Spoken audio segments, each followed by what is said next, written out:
Hello' everyone. ভাতৰ কাঁহী কাষত যদি পিটিকা বা চাটনি অকণমান থাকে খাবলৈও ভাল লাগে আৰু কাঁহীখনো দেখিবলৈও ধুনীয়া হয়, নহয়নে? তাকে ভাবি আজি বনাবলৈ লৈছোঁ অকণমান চাটনি। বাৰীৰ পৰা কেইডালমান মচন্দৰী বদলি ল'লোঁ আৰু এয়া নৰসিংহ দুখিলামানো লৈ লৈছোঁ। তাৰপিছত এয়া জিকা বাকলি চাটনি বনাম বুলি জিকা দুটা ধুই ৰাখি থৈছিলোঁহে ডাইনিঙত। ল'ৰাই আহি জিকা বাকলি চাটনি বনাবলৈ ল'লেই।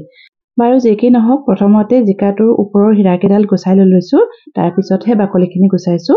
আপোনালোকে জিকা বাকলি গুচাওঁতে জিকাটো অকণমান টেষ্ট কৰি ল'ব দেই, কাৰণ কিছুমান জিকা তিতা থাকে। তাৰপিছত মই এখন টাৱাত অকণমান তেল দি জিকা বাকলিখিনি ভাজি ল'লোঁ। জিকা বাকলিখিনি বহুত বেছি সময় ভাজি লোৱা নাই, অকণমান সময়হে ভাজি লৈ লৈছোঁ। তাৰপিছত এয়া এটা আম লৈ লৈছোঁ, যিহেতু এতিয়া আমৰ ছিজন। এটা কেঁচা আম লৈ লৈছোঁ। আমটো দেখিছেনে ইমান ধুনীয়া, কিন্তু ভিতৰখনহে বেয়া ওলাইছে। অলপমান নহৰু, আদা, কেঁচা জলকীয়া 4-5টামান লৈ লৈছোঁ। কেইটামান তিল ভাজি পিনি গুড়া কৰি ল'লোঁ। আৰু এতিয়া গোটেইখিনি এটা মিক্সাৰ জাৰত ভৰাই ল'লোঁ।